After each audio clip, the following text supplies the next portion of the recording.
दोस्त, मेरे चैनल को लाइक और सब्सक्राइब जरूर करें। थैंक यू, धन्यवाद। चीकू कौआ पहले से ही फल का दुकान चलाता है। चीकू कौआ के पास जंगल के सारी चिड़िया फल खरीदने के लिए जाया करती थी।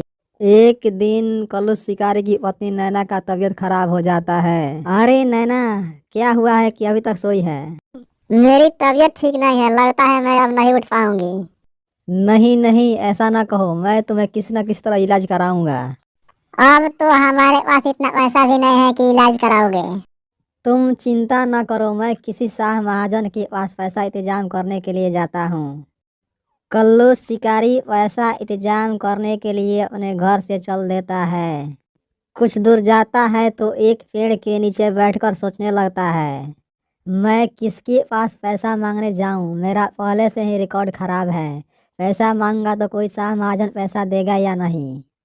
कल्लू शिकारी यही सोचते हुए सेठ धनराज के पास आता है। सेठ धनराज साहब, मुझे पैसा चाहिए, कर्ज, मेरी बीवी का तबीयत खराब है।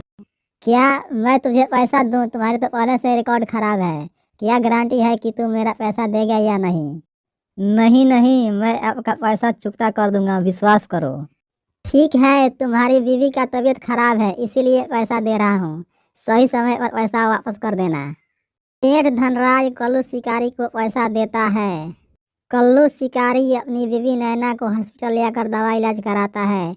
नैना बिल्कुल पहले की तरह ठीक हो जाती है।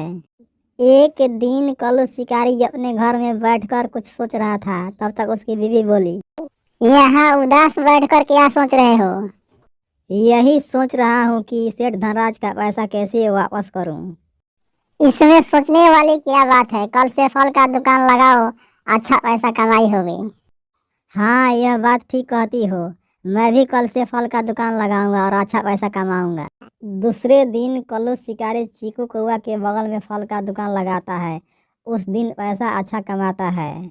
दूसरे दिन रानी चिड़िया भोजन के तलाश में जंगल जाने वाली थी। माँ, आज हमारे लिए जंगल से मीठे मीठे फल लाना।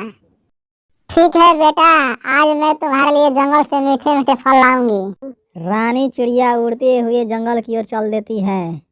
चीकू कौआ अपनी दुकान पर बैठकर फल का दुकान चला रहा था। बगल में कल्लू शिकारी भी अपना दुकान चला रहा था, लेकिन उसके पास एक भी ग्राहक नहीं आया करता था। चीकू कौआ के पास ढेर सारा ग्राहक जाता था। यही देखकर कल्लू शिकारी सोचने लगता है, अरे इसका तो आज सारा फल बिक जाएगा, अच्छा पैसा कमाएगा। मेरा क्या होगा, कर्ज कैसे चुका पाऊंगा, कुछ सोचना ही पड़ेगा। यही बात सोचकर कल्लू शिकारी डंडा उठा के मार देता है। चीकू कौआ घायल हो जाता है और उसका पैसा छीन लेता है और तुरंत वहां से कल्लू शिकारी भाग जाता है। कुछ देर के बाद रानी चिड़िया जंगल से लौट रही थी तो चीकू कौआ के दुकान पर आती है। चीकू कौआ के पंख से खून निकल रहा था, देखकर अचकित हो जाती है और पूछती है, काका जी, ये सब कैसे हुआ और आपके पंख से खून क्यों बह रहा है? वो कल्लू शिकारी मुझे मारकर पैसा लेकर भाग गया। बहुत हत्यारा है कल्लू शिकारी, ऐसे ही जंगल के सारे पक्षियों पर अत्याचार करता रहता है। रानी चिड़िया चीकू कौआ को हॉस्पिटल लाती है और दवा इलाज कराती है। रानी चिड़िया को देर से आने के कारण गोलू चिड़िया अपने घोंसले में उदास बैठा था। माँ, इतना देर जंगल से आने में क्यों हुई? क्या हमारे लिए फल नहीं मिल रहा था?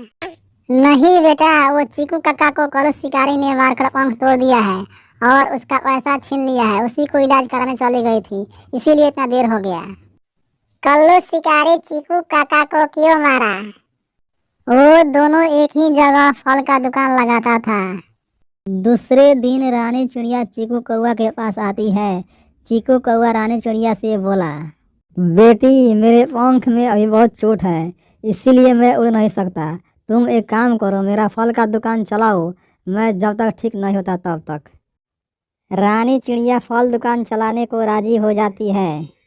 रानी चिड़िया फल दुकान चलाने लगती है और अच्छा पैसा कमाने लगती है। इसी तरह कुछ दिन बीत जाता है। कल्लू शिकारी चीकू कौआ के दुकान पर आता है। रानी चिड़िया को दुकान चलाता देख सोचने लगता है, अरे ये क्या, आज चिड़िया दुकान चला रही है, चलो इसका भी पैसा छीन लेता हूँ। जैसे ही कल्लू शिकारी पैसा छीनने की कोशिश करता है, तब तक चीकू कौआ पुलिस लेकर चला आता है। कल्लू शिकारी, यू आर अंडर अरेस्ट, तूने चीकू कौआ को पंख मारकर तोड़ा है और उसका पैसा छीना है। कल्लू शिकारी को पुलिस गिरफ्तार कर लेता है। इस प्रकार कल्लू शिकारी को किए का फल मिल जाता है।